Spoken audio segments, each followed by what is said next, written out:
Queridos, nós estamos hoje, pela graça de Deus, caminhando agora no degrau 5 e 6, que é ver o sentido original do texto e as aplicações para os ouvintes originais. A parte do sentido original do texto é fundamental, porque toda pregação flui ao redor do sentido original. Eu expus 1 Coríntios 7 e eu orbitei ao redor de qual tema?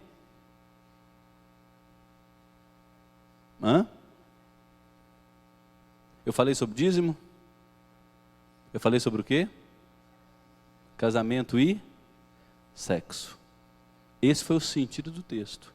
Paulo escreveu 1 Coríntios 7, versos 1 a 9, para normatizar sobre o casamento correto. E aí ele tocou um pouco no celibato, que tem a ver com alguém que se absteve do casamento. Tem uma relação com o assunto.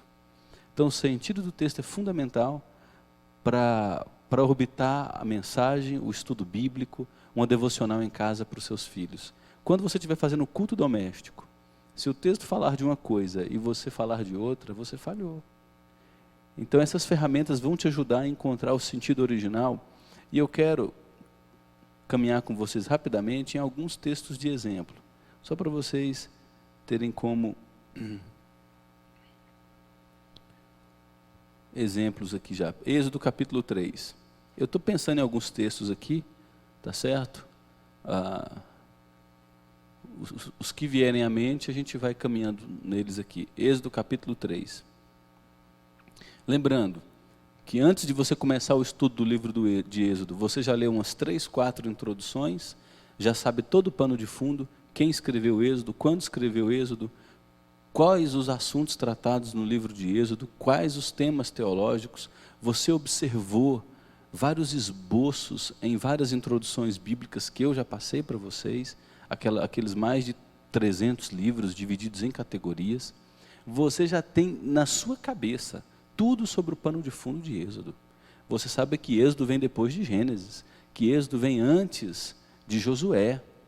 Você sabe que Êxodo registra a retirada do povo da escravidão do Egito, caminhando 40 anos pelo deserto, até a entrada na terra prometida. Você sabe que o livro de Êxodo registra as orientações de Deus, que está se casando com o seu povo. Deus manda construir uma casa chamada tabernáculo, e essa casa ficará no meio das casas das tribos de Israel. O tabernáculo fica bem no centro. Na parte norte tem 3 tribos, na parte sul 3 tribos, na parte leste e oeste cada uma 3 tribos. É Deus morando no meio do seu povo. E Jesus vem, lá em João capítulo 1, versículo 14, e o texto diz que ele tabernacula entre nós, ele mora conosco. Então o Êxodo é um tipo de Jesus Cristo no Antigo Testamento. Todo o livro aponta para Jesus. Na ocasião da libertação do povo, nós temos um cordeiro que é morto. O sangue é passado nos umbrais e na verga da porta. Quando Deus se passa, ele não fere a casa que tem o sangue do inocente passado nas vergas e nos umbrais e na verga da porta. Jesus Cristo. Todos que estão debaixo do sangue são libertos da ira de Deus. Êxodo é o evangelho no Antigo Testamento. Toda a introdução vai te expor tudo isso que eu acabei de resumir. Aí depois que você tem o pano de fundo, que é o degrau 1, você está na sua devocional diária, com o seu caderninho aberto, caneta à mão, lendo o capítulo 3. Você começou o capítulo 3. Apacentava Moisés o rebanho de Jetro, seu sogro, filho sacerdote de Midian. Quando você estudar sobre o termo sacerdote de Midian, você vai chegar à conclusão que Jetro era um pai de santo. Era um adorador de uma entidade maligna. Era um dono meio que de um terreiro de macumba. Esse era o sogro de Moisés. Ele não era cultuador de Jeová, o Yahvé, o Deus das Escrituras. Então apacentava Moisés o rebanho do seu sogro, que era um sacerdote de Midian, e levando o rebanho para o lado ocidental do deserto, chegou ao monte de Deus, que é o Monte Horebe. Quando você vai na enciclopédia bíblica que eu passei para vocês, e vai estudar a expressão Horebe, lá está em ordem alfabética, você verá que o Monte Horebe é o mesmo Monte Sinai, local de muitas aparições de Deus a seu povo. Enquanto Moisés estava no Monte Horebe, que é o mesmo Monte Sinai, o texto diz que apareceu a Moisés um anjo do Senhor. Eu fiz leitura certa ou errada? Eu fiz uma leitura errada. Eu disse que apareceu um anjo, mas o texto diz que não é um anjo qualquer. O texto diz que é o anjo, com A maiúsculo. Por que todas as vezes nas Escrituras que aparece o anjo com A minúsculo, é algum mensageiro corriqueiro? Mas quando aparece o anjo com A maiúsculo, alguma coisa está diferente. Parece que esse anjo tem poderes divinos. Porque se você estudar esse anjo do Senhor na enciclopédia bíblica, e ver todas as vezes que ele aparece no Antigo Testamento, tudo dá a entender que esse anjo é Jesus Cristo, pré-encarnado no Antigo Testamento. São aparições antecipadas de Jesus, antes de sua encarnação, nascendo de uma virgem. Apareceu o anjo com A maiúsculo. E esse anjo vem numa chama de fogo, no meio de uma sarça. Moisés olhou e eis que a sarça ardia no fogo e não se consumia. É um evento de proporções inimagináveis. Um milagre está acontecendo aqui. Uma planta pega fogo e o fogo não consome essa planta. Então Moisés disse consigo: irei para lá e verei essa grande maravilha. Até Moisés, ele já tem um entendimento. Eu estou diante de um ato sobrenatural. Porque a sarça não se queima, ele está curioso. Vendo o Senhor que Moisés se voltava para ver, aí Deus, do meio da sarça, olha como o Êxodo chama o anjo do Senhor de Deus. Deus do meio, antes é o anjo do Senhor, agora é Deus que vai falar. Então note que não é um anjo qualquer. Viu que o próprio texto já respondeu? Basta ficar atento ao que ele está dizendo. Deus, do meio da sarça, o chamou e disse: Moisés, Moisés. E ele respondeu: eis-me aqui. E Deus continuou: não te chegues para cá, tira as sandálias dos pés, porque o lugar em que estás é terra santa. Não é que aquele espaço era mais consagrado que outros, é porque Deus estava ali diante de Moisés. E onde Deus está é santo. Disse mais: eu sou o Deus de teu pai. Quem está falando é o anjo, gente. Eu sou o Deus de teu pai, o Deus de Abraão, o Deus de Isaac e o Deus de Jacó. Esse versículo 6 conecta Moisés com os principais acontecimentos do livro de Gênesis. Em Gênesis capítulo 12, Deus chama Abraão, diz que fará dele uma grande nação, que abençoará todos os que o abençoarem, amaldiçoará todos os que amaldiçoarem. Por meio de Abraão, todas as famílias da terra serão abençoadas. Em Gênesis capítulo 15, Deus diz que a descendência de Abraão será tão numerosa como as estrelas do céu, que o descendente dele se multiplicará. De Abraão nasce Isaac, de Isaac nasce Jacó. Olha só, eu sou o Deus de Abraão, de Isaac e de Jacó. Deus está conectando Moisés com todos os acontecimentos do livro de Gênesis. Moisés escondeu o rosto porque temeu olhar para Deus. E disse ainda o Senhor. Note que é o anjo do Senhor, que é Deus e que é o Senhor. Aí você vai ver uma diferença. Nas Escrituras, a palavra Senhor aqui está toda em letra maiúscula, em caixa alta. Existem outros textos bíblicos onde a palavra Senhor aparece com S maiúsculo e o restante tudo em minúsculo. Esse texto, Senhor, em minúsculo, a tradução ali é Jeová, um Deus grande, o Deus poderoso. Quando aparece a palavra Senhor toda em caixa alta, é a tradução do nome de Deus, Iavé, o Deus que era, que é e sempre será. O Deus eterno, o Deus que não tem início, nem meio e nem fim. Note que esse anjo do Senhor é chamado de Deus e é chamado também de incriado, aquele que era, é e sempre será, o Deus Todo-Poderoso, o Senhor da história. Moçada, olha o que Deus disse a Moisés: certamente vi a aflição do meu povo que está no Egito. Olha os verbos: ouvi o seu clamor por causa dos seus exatores. Exatores são aqueles que lhes fazem mal, que lhes oprimem. Eles eram escravizados no Egito por 400 anos. Conheço o sofrimento. Olha a conclusão. Por isso desci a fim de livrar o meu povo das mãos do Egito, das mãos dos egípcios, e fazê-lo subir daquela terra a uma terra boa e ampla, terra que mana leite e mel. E aí Deus explica o lugar do cananeu, do eteu, do amorreu, do ferezeu, do heveu e do jebuseu. Foi a terra que Deus prometeu a Abraão, lá em Gênesis capítulo 15. Eu vou te dar tudo isso. 400 e poucos anos depois, Deus aparece a Moisés. Eu sou o mesmo Deus de Abraão, Isaque e Jacó, e vou cumprir as minhas promessas da aliança, porque eu não mudo. Você acabou de fazer uma primeira leitura, né? Aí você lerá novamente, pausadamente, começará a fazer algumas pontuações. Quem é esse Senhor com S maiúsculo? Por que esse anjo está com A maiúsculo? Depois você lerá outras traduções, que vai trazer o texto de uma maneira muito mais clara. Seu coração vai assimilar o texto.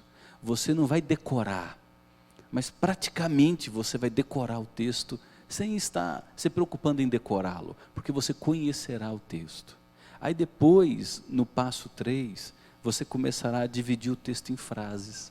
Verá que tem verbos muito importantes. Eu vi o sofrimento. Eu ouvi as orações. Eu conheço a dor. Por isso, porque eu vi, eu ouvi e eu conheço, eu vou ajudar meu povo. Eu vou tirar o meu povo da escravidão e vou conduzi-los à terra da promessa. Eu vou cumprir todas as minhas promessas do pacto, porque eu sou o Deus fiel. Você vai começar a estudar o texto, dividir o texto em frases. Aí depois você vai fazer o degrau 4, olhar os versículos anteriores e os versículos posteriores, dependendo se olha capítulos. Se você começar lá em Êxodo 1, você vai ver que Êxodo 1 vai nos dizer que quando José morre, se levanta um outro faraó, que não conhecia quem era José, e ele começa a oprimir os israelitas. O povo de Deus se torna escravo, literalmente come o pão que o diabo amassou. Êxodo capítulo 1, versículo 14, vai dizer que os egípcios fizeram com que a vida dos israelitas se tornasse amarga. Amarga é mais ou menos a pessoa dizer o seguinte: eu não queria ter nascido, eu amaldiçoo o dia que eu nasci, maldito foi o seio da minha mãe que deu leite para me alimentar, eu poderia ter morrido no ventre da minha mãe ainda. Isso é uma vida amarga, é não desejar nem ter vivido. Foi isso que os egípcios fizeram aos israelitas, lhes amargaram a vida. Então você vai observar os versículos anteriores, você vai olhar os versículos seguintes. Nos versículos seguintes, Moisés começa a argumentar com Deus. Eu não quero ir, não quero ir, não quero ir, não quero ir, não quero ir. E põe um monte de justificativas e Deus diz, vai. Eu estou chamando, eu estarei. Pergunta, Deus chama ou Deus convoca? E aí, moçada? Deus chama ou convoca? O chamado de Deus é irresistível. Na igreja de Jesus, há voluntários ou há discípulos? Percebe como a cabeça começa a mudar?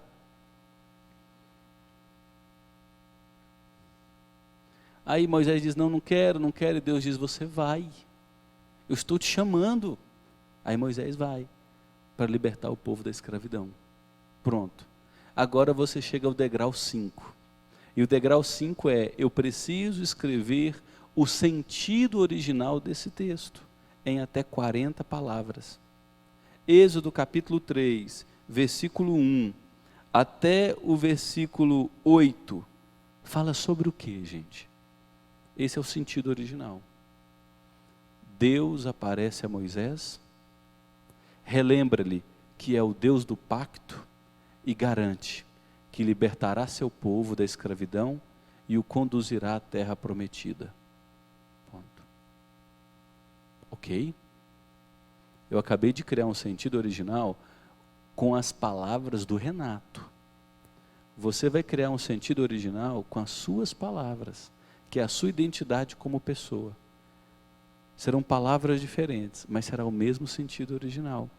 Deus aparece a Moisés e o convoca. Garante que é o Deus do pacto. Mudou, mas é a mesma coisa. Garante que é o Deus do pacto. E vai conduzir esse povo até a terra da promessa. É sobre isso que o texto está dizendo. Que Deus é o Deus do pacto, Abraão, Isaque e Jacó. Que Deus vê o sofrimento do seu povo. E que Deus vai cumprir suas promessas, tirando o povo da escravidão e conduzindo para um lugar de descanso. Esse é o assunto do texto. Degrau 6. Quais são os significados ou as aplicações desse texto para os ouvintes originais? Imagine o Nerimá, pai de família, escravizado. Imagine a Sara. Ama os meninos, Sara? De doer, né? Pois é. Os israelitas viram seus filhos, homens, de até 2 anos de idade, serem arrancados de dentro de suas casas e assassinados no rio Nilo. Todo machinho foi assassinado, morreu afogado no rio Nilo. O pai não podia fazer nada, a mãe não podia fazer nada. Todo o aparato bélico, a estrutura militar do Egito, estava contra o povo de Deus. Aí Deus aparece e diz, vai dizer para esse povo de dor, que eu conheço o que eles passaram, que eu vi cada criança sendo morta, eu vi cada pai humilhado com chibatadas, oprimido, eu ouvi a oração, a lágrima de cada mãe, eu contei cada lágrima. Vai dizer para esse povo que eu sei o que eles estão passando, e vai dizer mais, que eu vou salvá-los. Qual o impacto disso, gente? Deus é fiel. Eu não estou sozinho na minha dor. Eu posso ser consolado nele.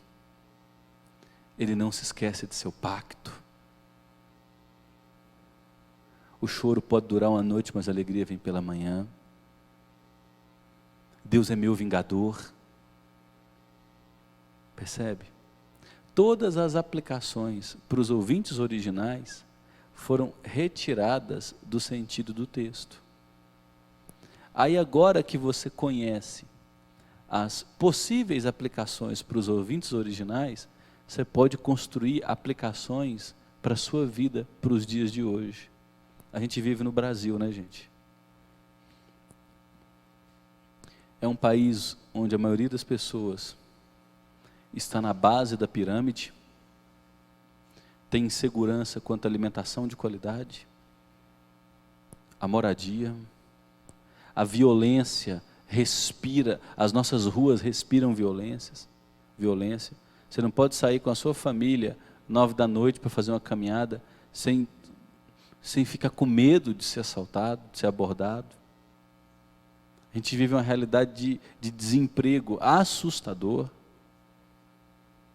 Essas são realidades ou não?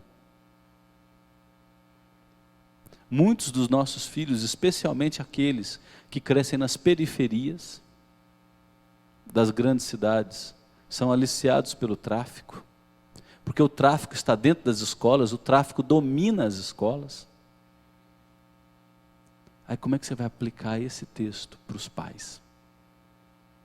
Para aquele que está sofrendo luto, aquele que está sofrendo a traição, o abandono, o escárnio, a humilhação, aquele homem que perdeu tudo, as portas de trabalho não abrem para ele há uns 2 anos, como é que você vai aplicar esse texto para ele? Eu sou o Deus que vê, que ouve, que conhece e que vai intervir. Percebe? Deus é o Deus da aliança, nunca vai te desamparar, você não está sozinho, nunca vai te abandonar, é Deus contigo. Isso é Jesus, o Emanuel, o Deus conosco. Deus vê suas lágrimas, Deus sente suas dores com você, Deus caminha com você no vale da dor. A vara e o cajado dele jamais te desampararão, ainda que eu ande pelo vale da sombra da morte, tu estarás comigo, a tua vara e o teu cajado me consolam. Note que todas as aplicações para as nossas vidas vieram do sentido original do texto, o degrau 7. Mas nós respeitamos o degrau 6, o sentido original que o texto adotou para os seus ouvintes. Como esse texto chegou aos ouvintes e quais aplicações eles receberam. Vocês entenderam, gente? Ou está confuso? É o sentido original do texto, perdão, o degrau 5 é o sentido original do texto. O degrau 6 são as possíveis aplicações para os ouvintes originais. Só que as aplicações para os ouvintes originais, elas vêm do sentido do texto. Lembra do contexto, gente, que é o degrau 1, onde você sabe todo o pano de fundo? O povo do livro de Êxodo está escravizado, está judiado, está oprimido. E agora Deus está aparecendo e dizendo, eu sou o cara. Eu vi, conheço, eu sou o Deus do pacto, eu criei todas as coisas, eu sou o Senhor, eu sou o Deus, eu sou o anjo do Senhor com a maiúscula. Eu vou intervir nessa história e eu vou mudar a sorte deles. Primeiro você conheceu o pano de fundo, degrau 1. Estudou o texto, viu o que o texto diz. Vi os detalhes, os verbos, eu ouvi, eu vi, eu conheço. Você viu a conjunção que conclui, por isso eu vou intervir para salvar esse povo. Eu sou o Deus de Abraão, Isaque e Jacó. Por que que nesse versículo o anjo do Senhor precisou falar, eu sou o Deus de Abraão, Isaque e Jacó? Nenhum versículo está fora de ordem nas Escrituras. Tudo tem sua importância, cada palavra tem sua importância. Deus conecta Moisés com todas as histórias que ele cresceu ouvindo de sua mãe. Como é que chamava a mãe de Moisés mesmo? Joquebede. Joquebede, parabéns, irmã. Joquebede criou Moisés até os 4 anos, recebendo o pagamento da princesa. Depois ele foi criado no Egito, estudou nas melhores universidades do Egito, mas ele nunca se esqueceu das historinhas que recebeu na base. Por isso é importante inculcar nas crianças. Ele cresceu sabendo que seu povo era o povo do pacto. E agora é o próprio Deus do pacto dizendo para ele, eu sou o Deus das histórias que você ouviu até os 4 anos de idade. Eu sou com seu povo. O sofrimento não será o fim para eles. A dor não será o fim para eles. A escravidão não será o fim para eles. Eu vou conduzir meu povo à salvação. Isso não é o evangelho no Antigo Testamento? Quem nos tira do império das trevas e nos conduz para o reino do seu amor é Jesus Cristo. Quem nos conduz nesse deserto de provações e lutas é o Espírito Santo que habita em nós, até nos fazer entrar na terra da promessa, que são os novos céus e a nova terra. Êxodo é o evangelho no Antigo Testamento. Então o sentido original precisa ser sintetizado, escrito por você em até 40 palavras. Nós temos mais 9 minutos, deixa eu pegar um outro texto aqui. Josué, vamos lá para Josué. Capítulo 1, versículos 1 a 9. Nós estamos diante de um outro momento. Moisés agora morreu. O grande líder caminhou com esse povo no deserto por 40 anos, 2 milhões de pessoas. Os adultos morreram no deserto, aqueles que não creram que Deus lhes daria a terra da promessa. Porque uma coisa, gente, é tirar o povo do Egito, outra coisa é tirar o Egito do coração do povo. Tirar o Egito do coração do povo é o que é de mais difícil. Aí Deus tira o povo do Egito, por serem incrédulos, caminham 40 anos no deserto, toda aquela geração morre. Os filhos crescem, vendo a coluna de nuvem durante o dia, a coluna de fogo durante a noite, e todos os dias cair pão do céu. Agora eles têm que entrar na terra da promessa. Toda essa geração que cresceu não conheceu a guerra. Meninos pastoris, que estavam debaixo do cuidado exclusivo de Deus, não conheciam tecnologia nenhuma, e Deus agora está dizendo, vocês vão entrar naquela cidade murada, tecnológica, com míssil teleguiado, com GPS de ponta, e vão precisar destruir esse povo. E detalhe, o general que eu usei até aqui, que foi Moisés, está morto. Aí Deus chega e chama Josué. E vai dizer para Josué, versículo 2, Moisés, meu servo, é morto.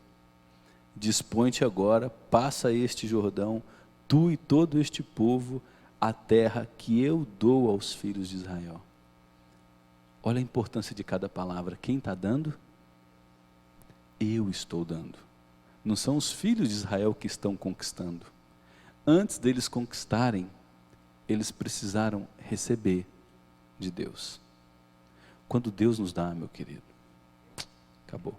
Quando Deus te dá um sonho, te dá uma visão, quando Deus te dá um propósito, e você tem a convicção que é de Deus, pode ir sem medo.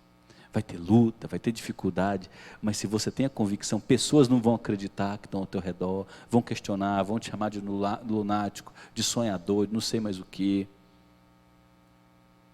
Mas quando Deus dá, pode crer, vá. Aí, olha as garantias de Deus no verso 3.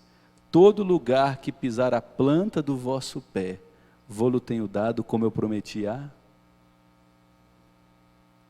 Não só a Moisés. Ao inserir Moisés aqui, Deus está dizendo, eu prometi a Abraão, Isaac, Jacó e a Moisés.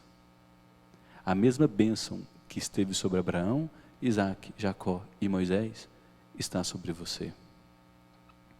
Desde o deserto e o Líbano até o grande rio, o rio Eufrates, toda a terra dos heteus e até o mar grande para o poente do sol será o vosso limite. Ninguém te poderá resistir todos os dias da tua vida, como fui com Moisés. Olha que garantia, assim serei contigo. Não te deixarei, olha os verbos, nem te desampararei, sê forte e corajoso, porque, olha a conclusão aqui, porque tu farás este povo herdar a terra que sob, não é nem uma conclusão, é uma ligação, porque tu farás este povo herdar a terra que sob juramento prometi dar a seus pais. Quem é que jurou que ia dar essa terra, gente? Era o próprio Deus. Eu jurei dar, eu sou o Deus do pacto, é a minha palavra que está em risco. Eu não sou filho de homem para que minta.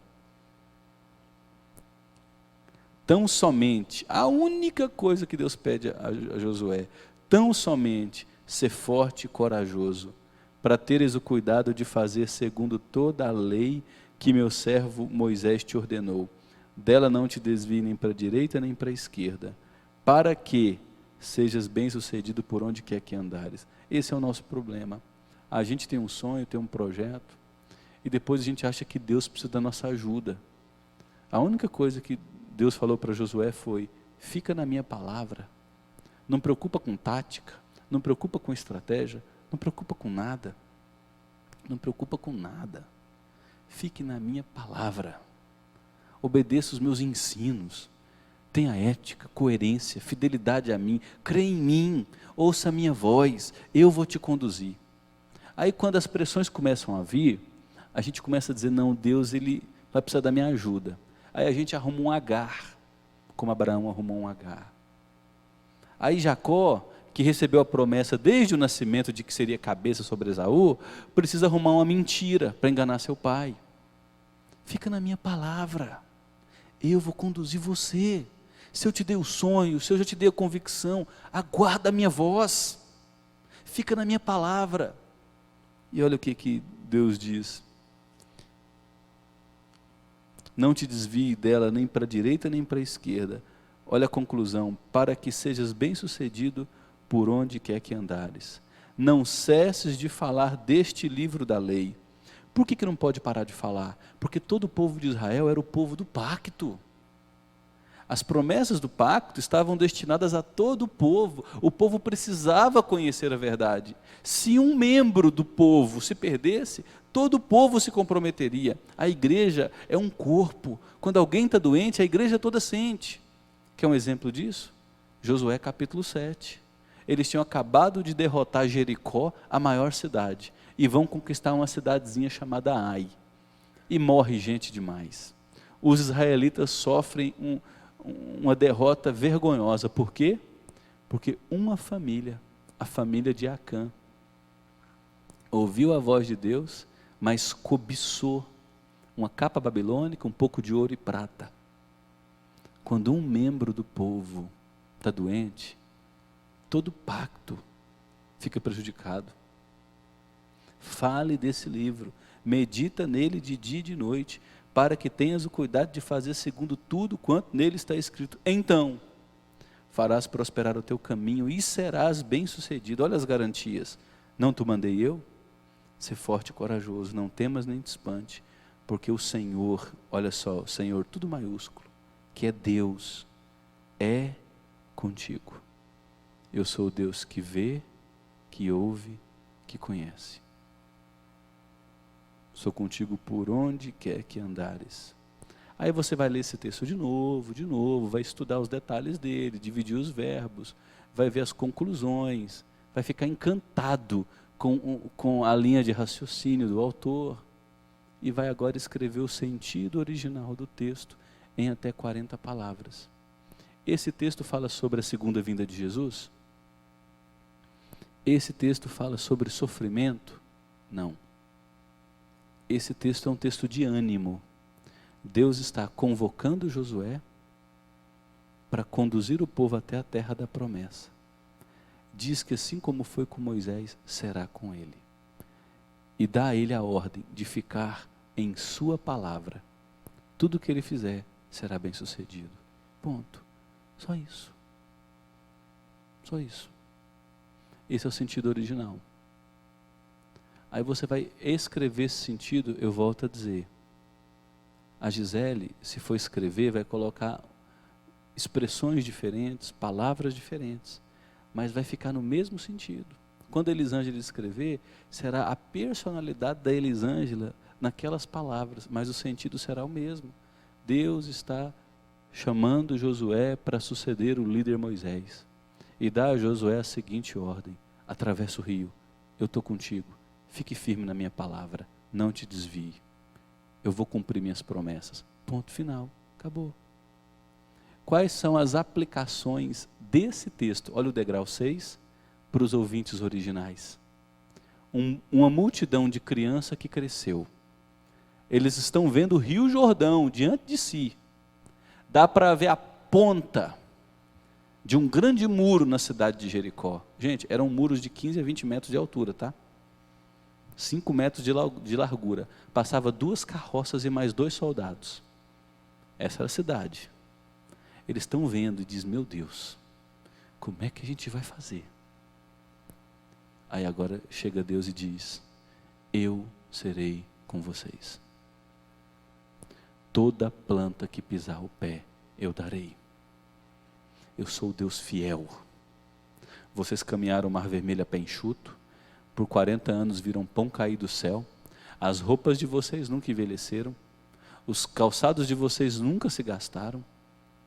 Todos os dias vocês acordavam com a coluna de chama se dissolvendo e a nuvem em cima de vocês. Eu mostrei o caminho por onde vocês deviam andar. Podem confiar, eu irei. Eu estou levantando um líder que sucederá Moisés que morreu. Então quais são as aplicações? Deus está encorajando o povo a prosseguir. Deus está levantando nova liderança. Deus levanta nova liderança para abençoar seu povo. Deus está mostrando que cumprirá as promessas do pacto. Deus está chamando o seu povo a perseverar em sua palavra, a fim de que todo o seu caminho seja bem sucedido. Quais são agora as aplicações para os nossos dias? Estou indo para o degrau 7. As aplicações para os nossos dias. Para aquele que está desorientado, para aquele que está perdido, para aquele que não sabe o caminho. Em primeiro lugar, volte-se para o Deus do pacto. Esse Deus do pacto tem uma jornada para você. Ele quer te levar a viver com um propósito. O propósito de fazê-lo conhecido e viver para a glória dele. Fique na palavra dele. Ele vai te sustentar. Ele vai te orientar. Aguarde a observar a palavra dele meticulosamente. A voz que ele vai... O que ele vai te falar. Ele vai te dar um propósito para a vida, Ele vai te orientar no meio dessa escuridão, Ele vai mostrar uma luz para você. Fique nessa palavra. Quando Deus falar contigo, não arrede o teu pé. Pessoas podem dizer o contrário, inimigos podem se levantar, gente pode te chamar de sonhador e lunático, mas se Deus falou, fique firme. Ele vai cumprir os propósitos dele para a sua vida. Ser forte e corajoso. Mas ser forte e corajoso para ficar na palavra. Percebe, gente? É maravilhoso isso. Você não leva para o texto suas necessidades imediatas. Você colocou freio em seus paradigmas lá atrás, pôs cabresto, arreio em suas vontades precipitadas, conheceu o pano de fundo, leu o texto, releu o texto em outras versões, estudou os detalhes do texto, dividiu em frases, observou versículos e capítulos anteriores. Em Josué, por exemplo, eles entram em Jericó, os espias, e lá já experimentam um livramento miraculoso. A dona de um prostíbulo, que é Raabe, que é uma mulher de Jericó, ela se converte a Deus, de maneira, sem nunca ter ouvido a pregação do Evangelho, ela se converte. Que coisa, ela deve ter ouvido a pregação, ninguém se converte sem ouvir, né? Desculpa. Ela ouviu falar que Deus daria Jericó para os israelitas, que Deus era o Deus do pacto, que aquela terra era prometida a Abraão, mas ela se converte, ela protege os espias, coloca a sua vida em risco. Quando os israelitas vêm e Jericó cai, Raabe e sua família é poupada, porque coloca um tecido vermelho na janela, um tecido da cor do sangue. Quem está sob a proteção do sangue será libertado da destruição. Raabe. Quem está sob a proteção do sangue do Cordeiro será libertado do juízo vindouro. Tudo é Jesus. Tudo é Jesus. Aí você viu os versículos e capítulos posteriores. Agora você vai escrever o sentido, que é tão somente escrever em até 40 palavras, não pode ser muito longo, aquilo que o texto está dizendo. O texto diz isso. Com base no pano de fundo lá do degrau 1, e com base nesse sentido original, os ouvintes originais, degrau 6, que ouviram esse texto, receberam a seguinte aplicação: consolo, orientação, e aí você escreve. E depois de escrever a aplicação possível para os ouvintes originais, você sobe o último degrau, a aplicação para os dias atuais. Dúvidas?